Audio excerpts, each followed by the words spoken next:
Hola, soy Francisco y esto es Números y mucho más. Espero que estén bien. Ahora vamos a retomar el tema de injusticia o miopía respecto a los premios Cy Young.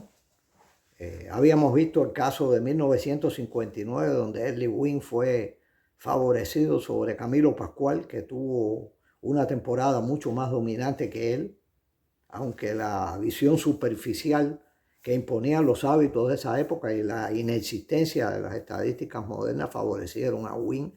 Ahora vamos a pasar al año 1990, donde la próxima víctima aquí, fue uno de los grandes lanzadores de la historia, Roger Clemens.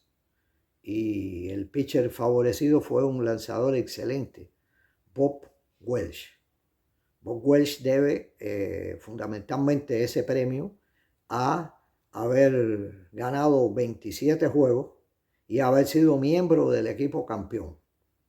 Ya había explicado que el número de victorias, los ganados y perdidos, son estadísticas engañosas, son los malos de la película, ya que el pitcher no gana solo. El pitcher gana como parte de un equipo y hay pitchers que ganan muchos juegos sin un gran rendimiento porque están respaldados por un equipo que hace muchas carreras y que le hacen pocas carreras.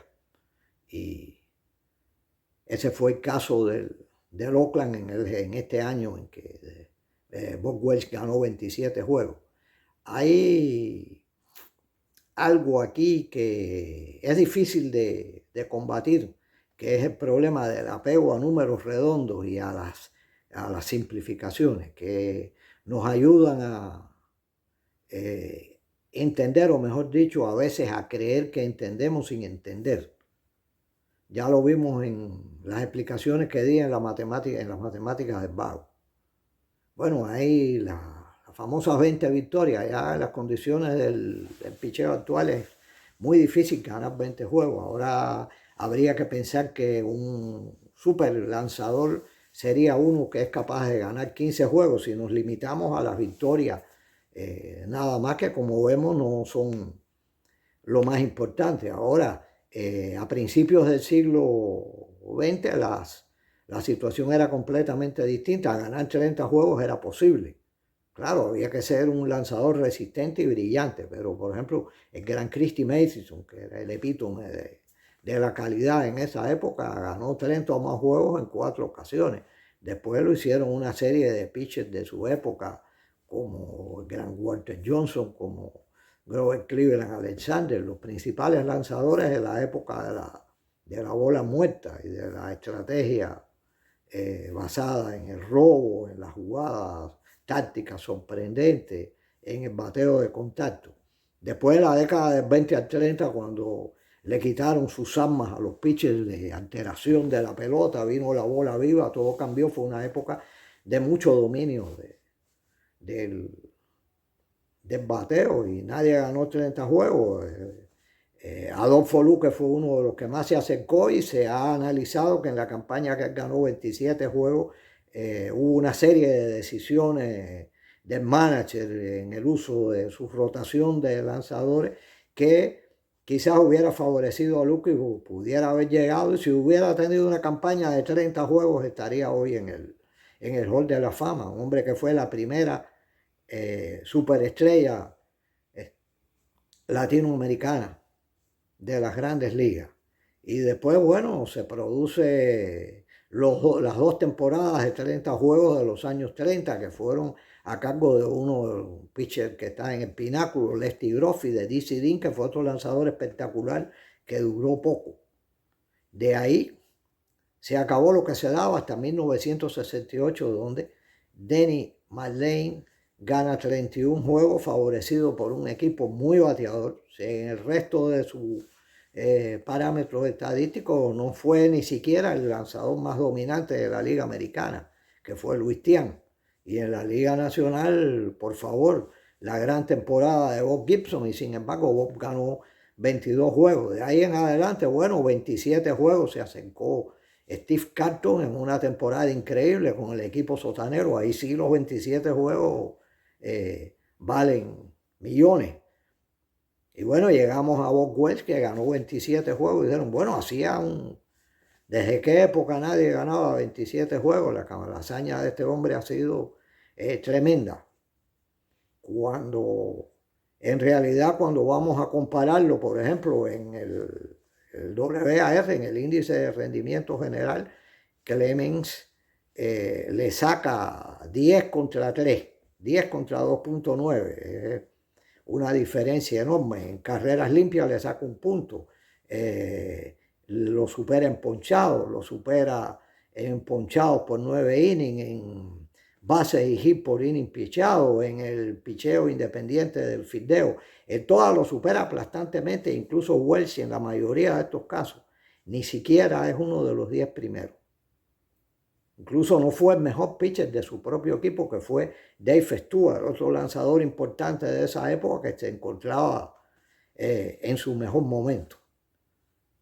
Pero bueno, repetimos, Welsh jugaba de un equipo extraordinario, del equipo de Oakland, del cual se hablaba ya como de una dinastía. Había ganado, este era el tercer campeonato seguido que ganaba. En las dos series anteriores mundiales habían ganado una sola vez. Habían sido sorprendidos por los Dodgers del año del famoso jonrón de Keith Gibson contra Eckersley. Después le habían ganado en San Francisco y este año era el momento decisivo para ellos. Sus jugadores estaban muy bien ensamblados, con muy buena defensa, con un picheo encabezado por estos dos lanzadores, por Welch y sobre todo por Stewart. Tenían a Matt McGuire, tenían a José Canseco, esa pareja de destructivos slowers que luego perdieron un poco de prestigio por el problema de los esteroides, pero que marcaron una época como slugger, sobre todo Ricky Henderson, que tuvo su mejor temporada, fue el MVP. Sin embargo, este equipo fue sorprendido, perdió la Serie Mundial y ya se dejó de hablar de una dinastía. Perdió la Serie Mundial contra otro gran equipo, pero inferior al de ellos en el papel. Porque como sabemos, este es el deporte de la sorpresa. El Oakland era superior en el papel, pero el que hizo más carreras y le ganó 4-0 y lo barrió fue el Cincinnati. Ninguno de los dos ha vuelto a ganar hasta nuestros días. Y bueno, ¿y por qué a Clemens le haría falta, le vendría bien ganar otro Cy Young cuando es el hombre que ha ganado más Cy Young? Bueno, esto puede parecer artificioso, pero yo lo voy a razonar de la siguiente manera.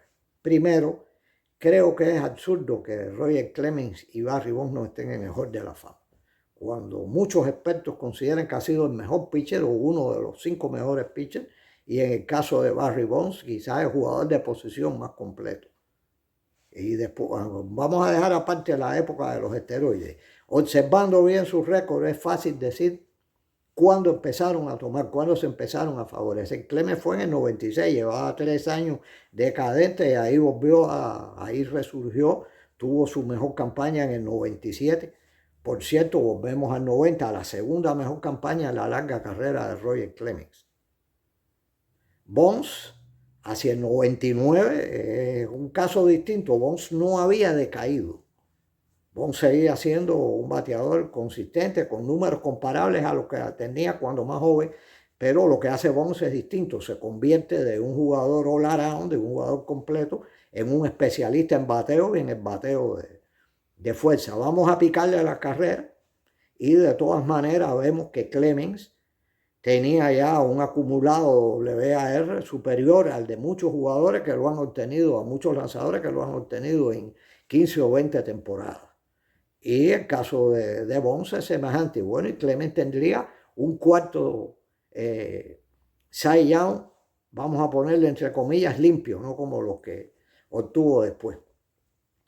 Bueno, vamos a terminar hablando desde un punto de vista diferente al punto de vista de técnica del béisbol y de historia del béisbol puramente que desarrollé hasta ahora, y es el problema de la suerte. Yo sí creo en la suerte, no creo en eso de meritocracia y eso. Hay personas que tienen mejor suerte que otras. El caso de Bob Welch, bueno, tuvo suerte de que le dieran este Cy Young, no tuvo suerte de que no se lo dieran 3 años antes cuando lo merecía más. Y en la vida no se puede decir que haya sido una persona afortunada. Primero, cuando joven, tuvo que luchar contra la adicción al alcohol en su adolescencia y describió sus experiencias de esa época en un libro que se llama más o menos Las 5 de la mañana llegan temprano, o Las 5 llegan temprano, 5 o'clock. Y creo que es admirable que una persona, un deportista, o sea, que puede ejercer más influencia sobre los jóvenes, cuente sus experiencias al enfrentarse a una adicción, incluso concretamente, famoso miembro del Hall de la Fama, CC Sabathia, lanzador de Cleveland y de los Yankees, dice que ese libro influyó sobre él, que lo ayudó. Y el momento de mala suerte culminante de Bob Welch fue su muerte. Murió a los 57 años, una muerte extraña. Se cayó en el baño y se mató por el golpe en las vértebras. Le hicieron autopsia y no fue un infarto, no encontraron nada, simplemente un accidente fatal, una persona que estaría viva perfectamente en nuestros días. Bueno, hasta aquí con este tema de injusticia o miopía, que lo voy a continuar con el caso mucho más reciente e interesantísimo de Miguel Cabrera o Mike Trout, MVP del 2012. Bueno, pedirle que ayuden al desarrollo de este espacio, que con sus likes, compartiendo, divulgando lo que se hace aquí, enviándome comentarios. Vamos a ver si crece la comunidad pequeña hasta este momento. Bueno, les deseo que la pasen bien. Hasta muy pronto con el comentario sobre la semana y después el programa que les dije.